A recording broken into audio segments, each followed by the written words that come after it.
Chairman PTI Imran Khan, Asad Umar और फवाद चौधरी के खिलाफ तौहीन इलेक्शन कमीशन केस।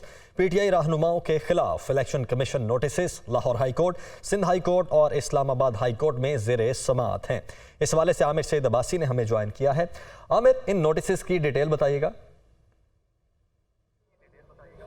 देखिए, सुप्रीम कोर्ट ऑफ पाकिस्तान में इस वक्त समाअत जारी है। चेयरमैन तहरीक इंसाफ इमरान खान, इसके अलावा पीटीआई के जो दीगर रहनुमा है असद उमर और फवाद चौधरी के खिलाफ जो इलेक्शन कमीशन ने तौहीन अदालत की कार्रवाई की थी, उसके ऊपर जो मुख्तलिफ हाई कोर्ट्स हैं, जिसमें लाहौर हाई कोर्ट है, सिंध हाई कोर्ट है और इस्लामाबाद हाई कोर्ट है, वहाँ पर ये केसेस पेंडिंग है। तो वहाँ पर जो स्टे ऑर्डर्स हैं उसके खिलाफ भी इलेक्शन कमीशन ने सुप्रीम कोर्ट से रिजू किया और साथ में एक नई दरख्वास्त दायर की कि इन तमाम जो हाई कोर्ट्स में केसेस हैं इनको यकजा करके किसी एक हाई कोर्ट को ये कहा जाए कि वो इस अहम मामले के ऊपर मुकदमे को सुने।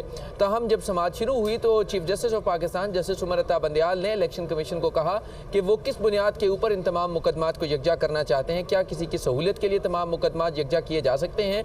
जिस पर जो इलेक्शन कमीशन हुकाम थे उन्होंने कहा कि क्योंकि तमाम जो हाई कोर्ट्स हैं उसमें एक ही नौयत के केसेस हैं, लिहाजा इनको अगर यकजा कर दिया जाए तो आसानी हो जाएगी।